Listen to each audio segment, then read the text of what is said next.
సోనం భర్త రాజా రఘువంశీ హత్య కేసులో తవ్వే కొద్ది షాకింగ్ ట్విస్టులు బయటపడుతూనే ఉన్నాయి. మరి షాకింగ్ న్యూస్ ఏంటంటే రఘువంశీతో పాటు మరో అమ్మాయిని చంపేయాలని ఈ సోనం, ఆమె లవర్ రాజ్ కుష్వాహ్, అలాగే అతడు ముగ్గురు ఫ్రెండ్స్ కలిసి ప్లాన్ చేశారు. వీళ్ళ ప్లాన్ ఏంటంటే రాజా రఘువంశీ చనిపోయిన తర్వాత సోనం కూడా చనిపోయినట్లు నమ్మించాలని వీళ్ళ ప్లాన్. ఒక గుర్తు తెలియని అమ్మాయిని చంపేసి ఆనవాళ్ళు దొరకకుండా లోయలో పారేస్తే అది బయట పడడానికి కొంత టైం పడుతుంది. ఆ టైంలోగా మృతదేహాలు కుళ్ళి పాడైపోతాయి, గుర్తు పట్టలేని స్థితికి చేరిపోతాయి. దీంతో చనిపోయింది రఘువంశీ అలాగే సోనం దంపతులు అని అందరూ అనుకుంటారు. అందుకోసం వేరే అమ్మాయి మృతదేహాన్ని ఏదైనా మార్చిరి నుంచి తెచ్చి అక్కడ పడేయాలని, లేదంటే గుర్తు తెలియని అమ్మాయిని చంపేసైనా అక్కడ పడేయాలని వీళ్ళు ప్లాన్ చేస్తారు ఫస్ట్. అట్లా రఘువంశీ అలాగే ఈ గుర్తు తెలియని అమ్మాయి మృతదేహాలు రెండు అక్కడ పడేస్తే ఒక నెల 2 నెలల తర్వాత ఆ మృతదేహాలు దొరికితే వాటిని గుర్తు పట్టలేని స్థితిలో ఉంటాయి, పాడైపోయి. అప్పుడు కేసు దర్యాప్తు కాంప్లికేటెడ్ అయిపోతుందని వాళ్ళు స్కెచ్ వేశారు. అలాగే రఘువంశీని ఫస్ట్ గుహవాటిలో చంపేయాలని ట్రై చేశారు, కానీ అక్కడ జనం ఉండడం వల్ల కుదరలేదు. తర్వాత 2 సార్లు మేఘాలయలో కూడా సోహరాలను ప్రయత్నించారు, అక్కడ కూడా స్థానికులు ఉండడం వల్ల భయపడి వెనకడుగు వేశారు. ఇలా 3 సార్లు విఫలమయ్యాక ఎలాగైనా చంపేయాలని పట్టుబట్టి మరి సోనం 4 లక్షలు కాదు మీకు 20 లక్షలు ఇస్తానంటూ ఆఫర్ చేసి వాళ్ళని టెంప్ట్ చేసి మరి రెచ్చగొట్టడంతో లాస్ట్కి 4వ సారి అతను అంతమొందించారు. మేఘాలయలోని వీసాడాంగ్ జలపాతం దగ్గర మే 19న మధ్యాహ్నం 2 గంటలు 2:20 మధ్యలో ఈ రాజా రఘువంశీని రాజ్ కుష్వాహ ఫ్రెండ్స్ కత్తితో దాడి చేసి చంపేశారు. తర్వాత మృతదేహాన్ని ఆ జలపాతం దగ్గరలో లోయలో పడేశారు. ఎందుకంటే అలాంటి లోతైన లోయల్లో పడేస్తే ఎవ్వరికీ కనబడదు, బాడీ దొరకదు అనే ఉద్దేశంతో పడేశారు. అక్కడే మరో గుర్తు తెలియని అమ్మాయిని కూడా చంపేసి పడేసి ఆ మృతదేహం సోనందని ఎప్పుడో 1-2 నెలల తర్వాత బయటపడితే జనాన్ని ఈలోగా నమ్మేస్తారు అనే ఉద్దేశంతో వీళ్ళు ప్లాన్ చేశారు. కానీ వీళ్ళకి అర్థం కానిది, వీళ్ళకి తెలియంది, వీళ్ళ అతి తెలివికి అంతుపట్టింది ఏంటంటే మనుషులు వెళ్ళలేని చోటుకు డ్రోన్లు పంపించి మరి పోలీసులు వెతుకుతారనే విషయం వీళ్ళకి అర్థం కాల. ఓ 10 ఏళ్ల క్రితమో 15 ఏళ్ల క్రితం అయితే డ్రోన్ కెమెరాలు లేని కాలంలో ఇలా ప్లాన్ చేస్తే వీళ్ళు తప్పించుకునే వాళ్ళేమో.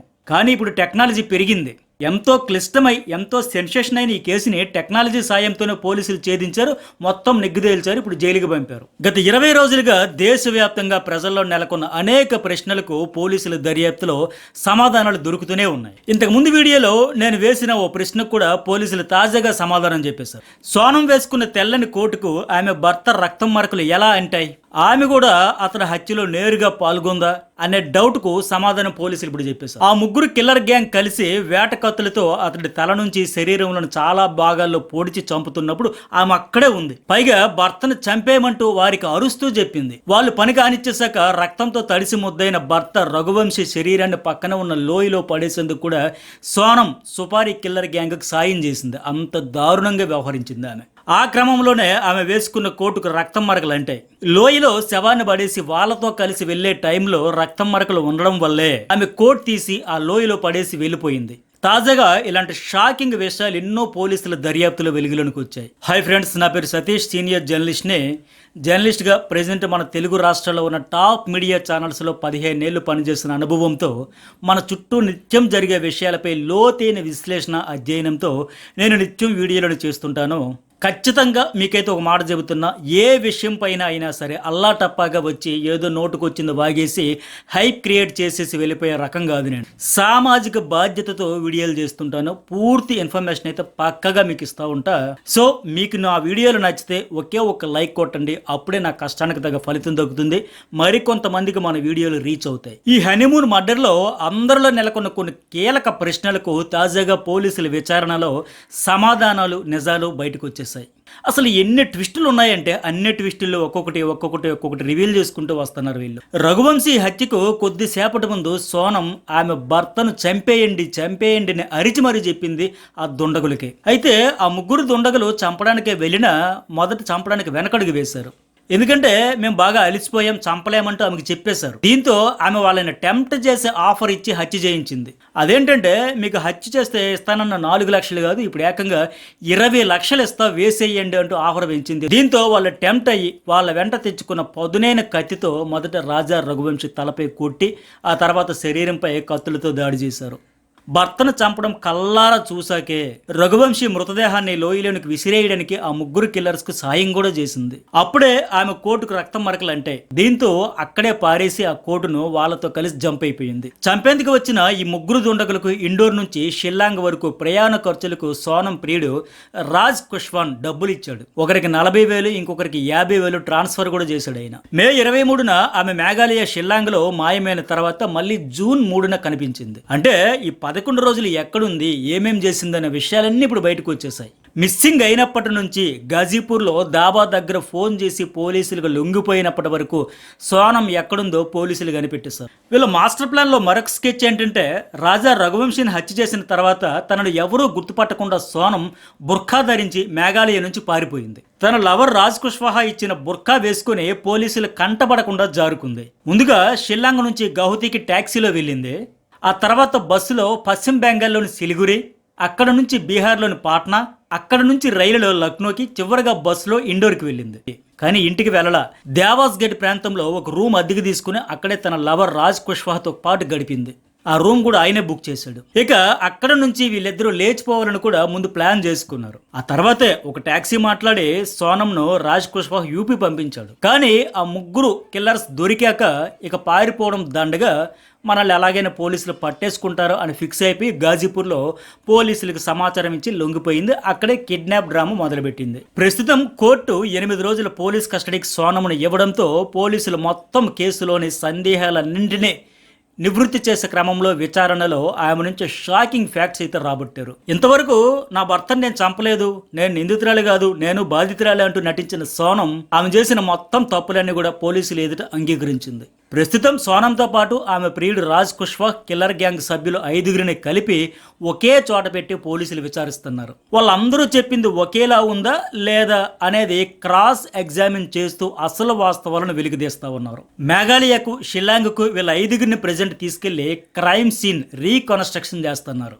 షిల్లాంగ్లోని ఉయిసా డాంగ్ జలపాతంతో పాటు వాళ్ళు ఎక్కడెక్కడ తిరిగారు, ఎక్కడెక్కడ తిన్నారు, ఎక్కడ బస చేశారు అన్నీ ఇంట్రాగేట్ చేస్తూ ఉన్నారు. బలిచ్చేందుకు మూగజీవిని తీసుకెళ్ళినట్టు రఘువంశీని నమ్మించి ఎక్కడి నుంచి ఎక్కడికి తీసుకెళ్ళింది, ఎలా తీసుకెళ్ళింది, వాళ్ళు వెళ్ళిన లొకేషన్లు ఎవరెవరికి ఆమె షేర్ చేసింది, ఎక్కడి నుంచి షేర్ చేసింది, అన్నింటినీ ఆధారాలతో సహా వారితోనే చెప్పించి పోలీసుల ఆధారాలను సేకరించి ఛార్జ్షీట్ దాఖలు చేసేందుకు ఈ క్రైమ్ రీకన్స్ట్రక్షన్ చేస్తూ ఉన్నారు. వాళ్ళు ఎలా నటించి ఒక అమాయకుడిని బలి తీసుకున్నారో ఆ నటన అంతా చేసి మరి పోలీసులు చూపించమంటున్నారు. ఇక్కడ మరో విషయం కూడా తాజాగా వెలుగులోకి వచ్చింది. అదేంటంటే మే 11న సోనం రాజా రఘువంశీ పెళ్ళయింది. మే 20న హనీమూన్ కోసం మేఘాలయ వెళ్లారు. మే 23 నుంచి కనిపించకుండా పోయారు.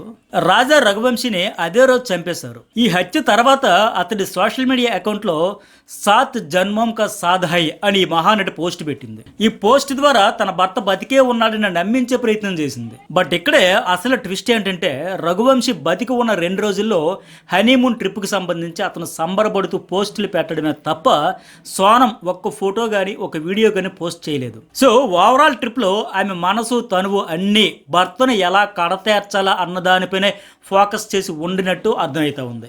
ఇంకో ట్విస్ట్ ఏంటంటే, జూన్ 2న రాజా మృతదేహం సోహరా ప్రాంతంలోని జలపాతం వద్ద గుర్తించారు. ఆయన కనీసం 10 రోజుల ముందే చనిపోయినట్టు పోస్ట్ మార్టంలో తేలింది. బట్ ఆయన సోషల్ మీడియా అకౌంట్లో చనిపోయిన తర్వాత అతను పెట్టినట్టుగా ఈమె పోస్టులు పెట్టడంతో పోలీసులు అప్పుడే ఇది భార్య చేసిన హత్య అనే నిర్ధారణకు వచ్చేశారు. బట్ ఆధారాల సేకరణలో భాగంగా ఈ విషయం మృతదేహం దొరికిన తర్వాత వెంటనే వాళ్ళు బయట పెట్టలేదు. ముందు ఆమె ఎక్కడుందో కనిపెట్టడంపై దృష్టి పెట్టారు. బట్ ఇవేవీ తెలియని సోనం తన యాక్టింగ్ను కొనసాగిస్తూ వచ్చి పోలీసులకు దొరికింది. సోనం ఈ హత్య చేయడం ద్వారా ఏకంగా మేఘాలయ సీఎం సంగ్మానే కెలికేసింది. ఎందుకంటే మేఘాలయ అంటే ప్రకృతి అందాలతో ప్రశాంతమైన టూరిజం స్పాట్. ఆ రాష్ట్రానికి టూరిజం ప్రధాన ఆదాయ వనరు. ఎక్కువ ఆదాయం పర్యాటకుల వల్ల వస్తుంది. అక్కడ ప్రత్యక్షంగా పరోక్షంగా లక్షల మంది ఉపాధి పొందుతున్నారు. 2022లోనే టూరిజం ద్వారా 1600 కోట్ల ఆదాయం వచ్చింది. 2024లో ఏకంగా 16 లక్షల మంది టూరిస్టులు మేఘాలయను విజిట్ చేశారు. ఈ ఏడాది 2025లో ఆ సంఖ్యను కనీసం 20 లక్షలకు చేర్చాలని, తద్వారా 5,000 కోట్ల రూపాయల ఆదాయం పొందాలని మేఘాలయ ప్రభుత్వం టార్గెట్స్ పెట్టుకుని ఆ దిశగా ప్లాన్స్ వేసుకుని బాగా ప్రమోట్ చేస్తుంది. మరో 3 ఏళ్లలో అంటే 2028 నాటికి టూరిజం ద్వారానే 12,000 కోట్ల రూపాయల ఆదాయాన్ని సంపాదించాలనే లక్ష్యంగా పెట్టుకున్నారు. వాళ్ళు టూరిజాన్ని బాగా ఎంకరేజ్ చేస్తూ ప్రమోట్ చేస్తున్నారు. కానీ ఈ హనీమూన్ మర్డర్ మిస్టరీతో అంతా తలకిందులయ్యే పరిస్థితి వచ్చేసింది. అక్కడికి వెళ్తే ప్రాణాలకు భద్రత లేదనే ప్రచారం సోషల్ మీడియాలో బాగా జరిగింది. మనుషుల అక్రమ రవాణా ముఠాలున్నాయి, అక్కడికి వెళ్తే మహిళలు ప్రాణాలతో రారు, చంపేస్తారు, ఎత్తుకుపోతారు అంటూ రకరకాల ప్రచారం జరిగింది. దీంతో ఆ రాష్ట్ర సీఎం సంగ్మాకు బాగా మండింది. తమ స్టేట్కు చాలా డ్యామేజ్ జరిగిపోతుందని, ఈ కేసును చాలా సీరియస్గా తీసుకుని అసలు ఏం జరిగిందో తేల్చాలని ఆయన సిట్కు ఆదేశాలు జారీ చేశారు. సోనం లాంటి చీడ పురుగులు తన భర్తనే కాదు, మా రాష్ట్ర ప్రధాన ఆదాయ వనరైన టూరిజాన్ని కూడా చంపేస్తోందని సీఎం సంగ్మా మండిపడ్డారు. ఈ కేసు దర్యాప్తులో వాస్తవాలన్నీ బయటపడ్డాక ఈ కేసులో ప్రధాన దోషి సోనమే అనే ఆధారాలతో సహా తేల్చి తమ రాష్ట్రం మీద పడిన మచ్చను తొలగించేసుకున్నారు. అయితే తాజాగా ఈ హత్య వెనుక మరో కోణం కూడా ఉన్నట్టు తెలుస్తోంది. సోనం జాతకంలో మంగళ దోషం ఉందని, అందుకే తన కొడుకును బలిచ్చేసిందని రఘువంశీ తల్లి ఉమా రఘువంశీ ఆరోపించారు. ఈ మంగళ దోషం అనే మూఢనమ్మకం గురించి మనకు కూడా తెలిసిందే, మనం కూడా చాలాసార్లు విన్నదే. అబ్బాయి లేక అమ్మాయికి ఈ దోషం ఉంటే వాళ్ళు పెళ్లి చేసుకునే వాళ్ళు త్వరగా చనిపోతారనేది మూఢనమ్మకం. అందుకే ముందుగా ఏం చేస్తారంటే మొక్కలు, జంతువులు, లేదంటే జీవం లేని రాళ్ళు, రోకళ్ళు, కత్తులు ఇలాంటి వాటికి తాళి కట్టేస్తారు, వాటితో పెళ్లి చేపిస్తారు. అట్లా చేయడం వల్ల ఆ దోషం మొదట పెళ్లితో పోయి తర్వాత తమకు నచ్చిన వాళ్ళని చేసుకునే ఆచారం ఉంటుందన్నమాట. అట్లా చేయడం వల్ల ఆ దోషం మొదటి పెళ్లితో పోయి తర్వాత తమకు నచ్చిన వాళ్ళని చేసుకునే ఆచారం చాలా ప్రాంతాల్లో ఇప్పటికీ ఉంది. సోనం కూడా తనకు మంగళ దోషం ఉండడం వల్ల తొలుత రాజా రఘువంశిని పెళ్లాడి అతనిని బలిచ్చేసి తర్వాత ప్రియుడిని వరించాలని ఈ ఘాతుకానికి పాల్పడింది అనేది వార్తలు వచ్చాయి. ఈ కేసులో మరో ట్విస్ట్ కూడా ఏంటంటే ఇప్పుడు వైరల్ అవుతుంది. సోనం కుటుంబం తంత్ర విద్యను నమ్ముతుందని రఘువంశీ తల్లి ఉమా బయటపెట్టారు. రాజా మృతదేహం దొరికిన తర్వాత సోనం కోసం వెతుకుతున్న టైంలో ఆమె కుటుంబ సభ్యులు ఒక తాంత్రికుడిని సంప్రదించారంట. ఆ తాంత్రికుడు సలహా ప్రకారం సోనం ఆచూకీ కనుక్కోవడానికి వాళ్ళ కుమార్తె ఫోటోను తలకిందులుగా ఇంటి తలుపునికి వేలాడదీశారని కూడా చెప్పింది. ఆ తర్వాతే సోనం తన దాగుడు మూతలన్నీ కట్టిపెట్టి బయటకు వచ్చిందని ఆమె చెబుతుంది. ఇలా తాంత్రిక విద్యలు ఈ సోనమే కాదు వాళ్ళ కుటుంబం కూడా నమ్ముతుంది అని ఇప్పుడు తాజాగా ఈ హతుడు ఎవరైతే రాజా రఘువంశీ ఉన్నాడో ఆయన తల్లి ఆరోపిస్తా కన్నీరు మున్నీరు అవుతుంది. అలాగే సోనం తల్లిదండ్రులకు, అన్నయ్యకు కూడా ఆమె లవ్ స్టోరీ తెలుసు. తండ్రికి గుండె సంబంధిత సమస్యలు ఉన్నాయి, తమ దగ్గర పనిచేస్తున్న వాడిని పెళ్లి చేసుకుంటానంటే ఆయన తట్టుకోలేరంటూ సోనం తల్లే ఆమెతో చెప్పిందంట. నువ్వేలా మన దగ్గర పనిచేసేవాడిని పెళ్లి చేసుకుంటే మీ నాన్నకు అసలు హార్ట్ సమస్యలు ఉన్నాయి, ఆయన అసలు ఏమాత్రం తట్టుకోలేరు, ఆయన బతకడం కష్టమని తల్లి సోనంతో చెప్పిందంట. సో ఆమె బలవంతం మీద కూడా రఘువంశీతో పెళ్లికి ఒప్పించినట్టు ఇప్పుడు బయటపడింది. అలాగే రాజ్ కుష్వాహాకు రాఖీ కూడా వీళ్ళు కట్టించారంట. సోనం తండ్రికి లవ్ స్టోరీ తెలియదు. అయితే సోనం ఈ పెళ్లి చేసుకునే ముందే తల్లిని బెదిరించిన విషయం కూడా ఇప్పుడు బయటకు వచ్చింది. మీరు ఎవరికిచ్చి పెళ్లి చేసినా ఏం చేస్తున్నా చూడండి అని చెప్పి మరీ బరి తెగించి ఓ అమాయకుడిని బలి తీసుకుని వాళ్ళ కుటుంబానికి తీరని అన్యాయం చేసేసింది, నమ్మించి వాళ్ళ గొంతు కోసేసింది. ఇప్పుడు ఇంకో అసలు ట్విస్ట్ ఈ కేసులో ఏంటంటే అసలు రాజ్ కుష్వాహ్ ఈమె ప్రియుడే కాదు, తెర వెనుక మరో వ్యక్తి ఉన్నాడు, అతనే ఈమె ప్రియుడు. కేవలం ఈ హత్యకు రాజ్ కుష్వాహను ఈమె వాడుకుందనే ప్రచారం కూడా తెరపైకి వచ్చింది. జితేంద్ర రఘువంశీ అనే పేరు గల పర్సనే సోనం ప్రియుడు అనే నేషనల్ మీడియాలో వార్తలు వచ్చాయి. ఎందుకంటే జితేంద్ర రఘువంశీ పేరుతో ఉన్న యూపీఐ కోడ్ ద్వారా కిల్లర్ గ్యాంగ్ కు ఈ డబ్బులు పంపించారు. దీంతో ఎవరి జితేంద్ర రఘువంశీ? ఇతడు చనిపోయిన రాజా రఘువంశీకి ఏమైతాడు? ఆయనకు బంధువు అవుతాడా? అసలు ఏంటి సంబంధం? ఆయన అకౌంట్ నుంచి సోనం డబ్బులు ఎందుకు పంపింది? ఈ ప్రశ్నలన్నీ తెరపైకి వచ్చాయి ఇప్పుడు. బట్ వీటికి కూడా తాజాగా సోనం అన్న గోవింద్ ఈ జితేంద్ర రఘువంశీ ఎవరనేది బయటపెట్టాడు. అతడు తమ కజిన్ అవుతాడని, తమ గోడౌన్లో లోడింగ్ అన్లోడింగ్ పనులు చూస్తా ఉంటాడని, వ్యాపార లావాదేవీల చెల్లింపు కోసం అతడి అకౌంట్లోనే డబ్బులు పెంచామని, అవే చెల్లిస్తూ ఉంటామని, సోనం ఆ అకౌంట్లోని డబ్బులే వాడేసుకుందని గోవింద్ బయటపెట్టాడు. దీంతో ఇది కూడా ఇప్పుడు పలు అనుమానాలకు దారితీస్తా ఉంది. కుటుంబ వ్యాపారానికి సంబంధించిన అకౌంట్ నుంచి డబ్బులను పంపించింది అంటే హత్య గురించి వాళ్ళందరికీ ముందే తెలుసా అనేది కూడా ఇప్పుడు తేలాల్సి ఉంది. ఈ వీడియో నచ్చితే ఒక లైక్ కొట్టండి, ఛానల్ సబ్స్క్రైబ్ చేసుకోవడం మర్చిపోకండి. ఇలా రెగ్యులర్గా మన చుట్టూ జరిగే అనేక ఇంట్రెస్టింగ్ అంశాల మీద వీడియోస్ మన ఛానల్లో అప్లోడ్ అవుతూ ఉంటాయి. ఫస్ట్ టైం చూసే వాళ్ళు సబ్స్క్రైబ్ చేసుకుని ఆల్ అయిన బటన్ టచ్ చేస్తే నేను వీడియో అప్లోడ్ చేసిన వెంటనే మీకు నోటిఫికేషన్ వస్తుంది. లైక్, షేర్, సబ్స్క్రైబ్ అయితే మర్చిపోకండి. అట్లాగే ఈ సోనం రాజా రఘువంశీకి సంబంధించి ఇప్పటికే మన ఛానల్లో 2 వీడియోలు అప్లోడ్ చేస్తాం, అవి కూడా చాలా ఇంట్రెస్ట్గా ఉంటాయి, చూడండి. అట్లాగే ఈ ఫ్లైట్ క్రాష్ గురించి కూడా, అలాగే అహ్మదాబాద్లో జరిగిన విమాన ప్రమాదం ఎంత దారుణంగా జరిగింది, అట్లాగే మన దేశంలో ఇంతవరకు ఎన్ని విమాన ప్రమాదాలు జరిగాయి, ఎప్పుడు ఎక్కడ ఎంతమంది చనిపోయారు, ఏ విమాన ప్రమాదాల్లో అనేది కూడా ఒక వీడియో అప్లోడ్ చేశా, అది కూడా మిస్ కాకుండా చూడండి.